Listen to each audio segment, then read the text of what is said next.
Lois Evans spent a long time searching for a job before she found a position that suited her. The hard part was the fact that the woman didn't have an education, and therefore, she could only be considered for the most simple and low-paying offers. At first, Lois was embarrassed to even enter the bank, which seemed like the standard of luxury and wealth to her. However, when she saw a help wanted sign on the front door, saying that they were looking for cleaners, she decided to try her fortune. Of course, the head of the HR department wasn't exactly happy that the young woman already had a child, whom she was raising without a husband. But on the other hand, the man understood perfectly well that the single mother really needed a job, and therefore, after pausing to think about it for a second, he approved her application.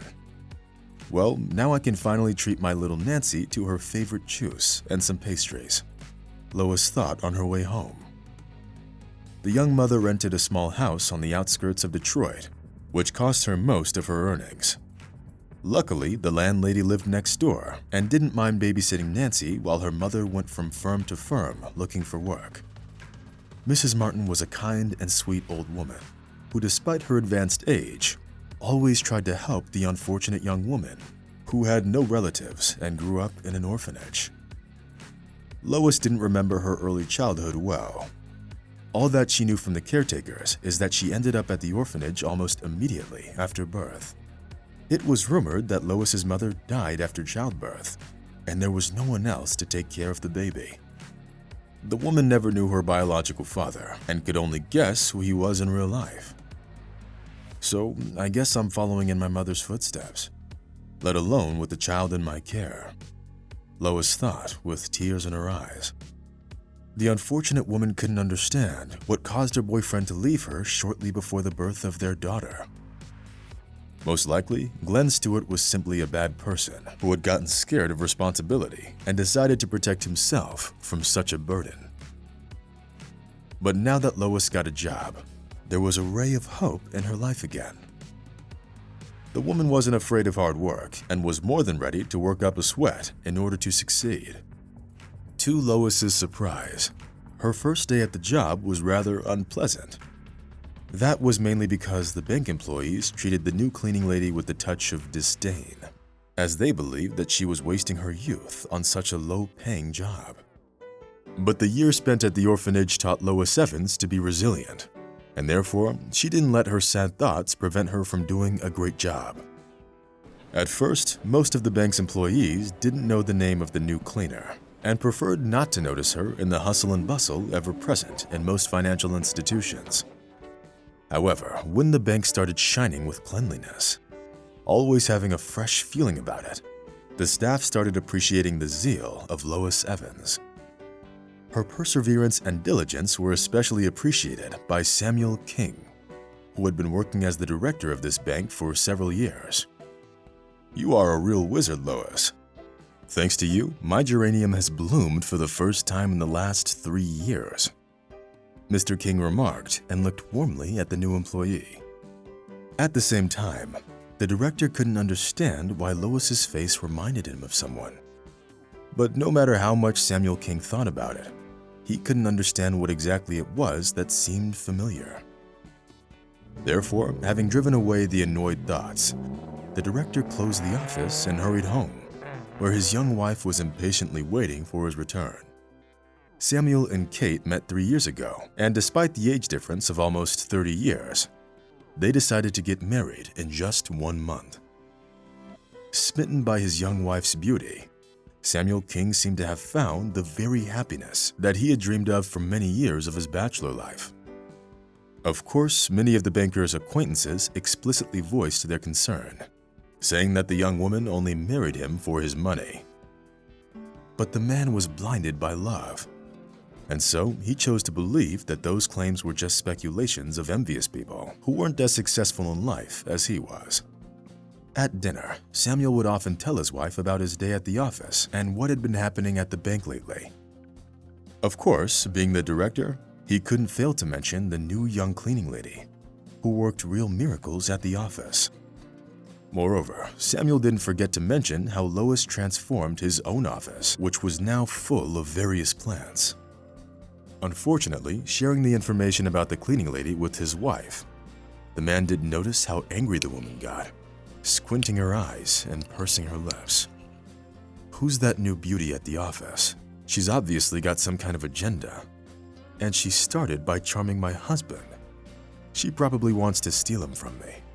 And he's so gullible that he wouldn't even notice when it happens. I need to go to the office and see this cleaning lady myself, thought Kate. The truth was that by the age of 25, Kate had already clearly understood what she wanted from life. So she wasn't about to give up her status and financial freedom, which came along with their mature banker husband. Deep down, Kate had obviously no feelings for Samuel. She even started an affair immediately after the wedding, spending time with her lover whenever her husband went out of town on long business trips. That's why the cunning wife felt that the new cleaning lady would threaten her position in Samuel's life. Meanwhile, Louise Evans continued to do a great job and didn't even realize that she had already managed to make an enemy out of the director's young wife. Having long talks with Samuel King, the young woman realized that she felt very comfortable around this smart and sympathetic man. I can't shake off the feeling that I've seen you somewhere before, Lois, but I just can't figure out where, the banker said, smiling. That's highly unlikely, Mr. King. I grew up in an orphanage. The caregiver said that my mother died in childbirth, Lois answered with a sad sigh. Of course, the woman understood perfectly well that she didn't have anything in common with the rich banker, as they lived in two completely different worlds. The first month flew by very quickly, and Lois finally got her first salary. Sure, it wasn't much, but the young mother had long grown used to having to make do with very little. Nevertheless, Lois still arranged a small celebration for her little daughter and bought her fruit, juice, as well as various treats that children her age love so much. Looking at Nancy's happy face, Lois furtively brushed away her tears, which for the first time in months were tears of joy instead of despair.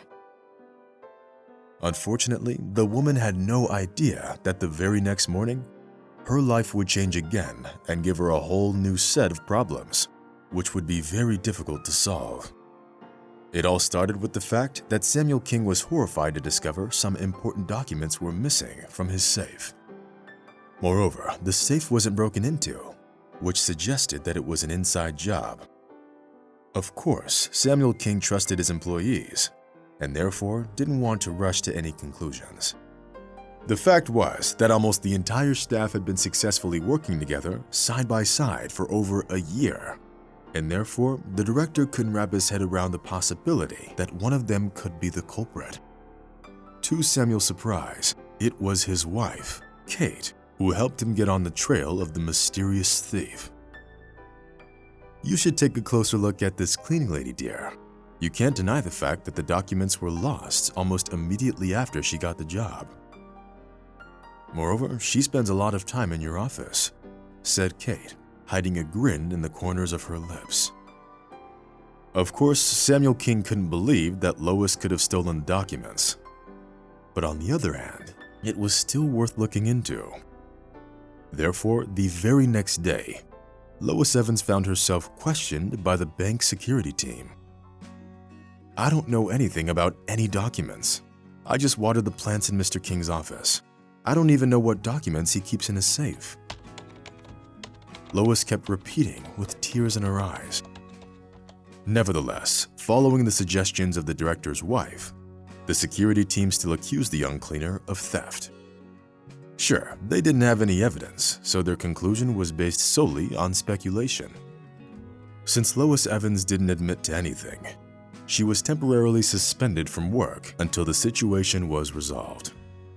At the same time, the woman naively sought support in the eyes of Mr. King, who deep down didn't really believe that she was guilty. The idea that such a sweet and kind woman could turn out to be a conniving thief didn't seem plausible to the director. I have to get to the bottom of this.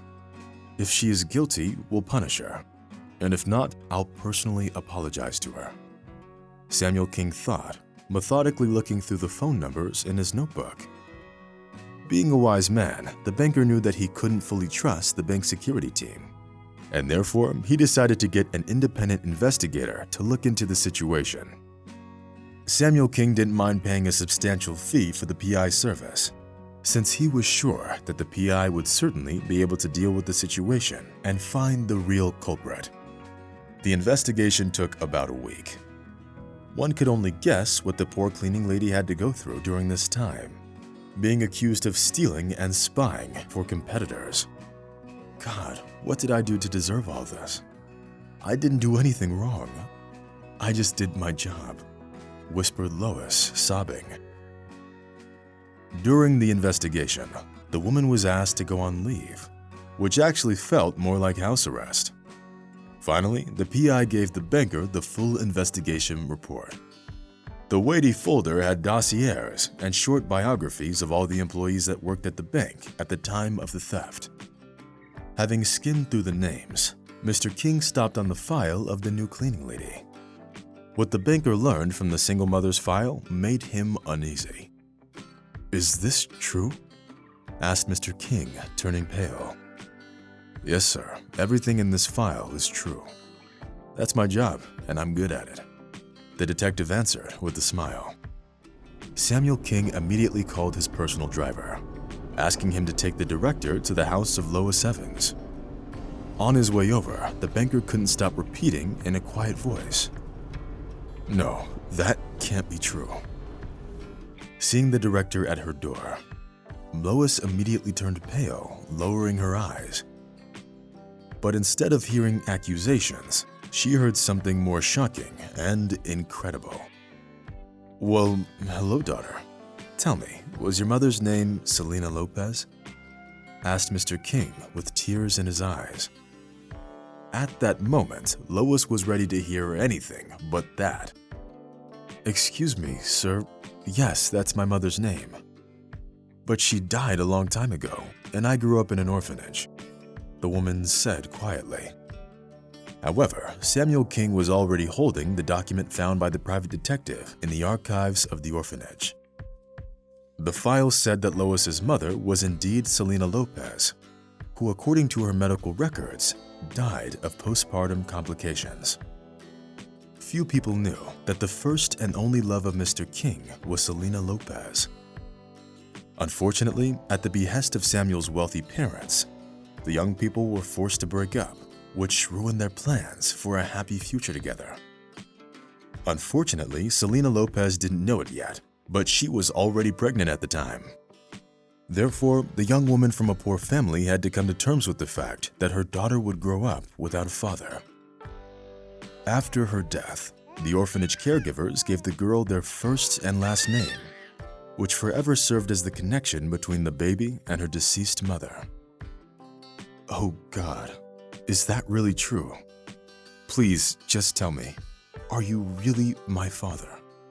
Lois asked through tears.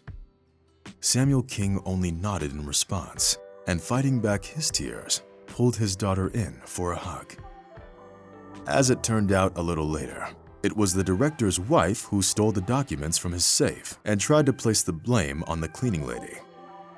Kate was so desperate to get her rival out of the way that she was willing to do anything for it. To the chagrin of the young thief, she didn't take into account that her husband could hire a private detective.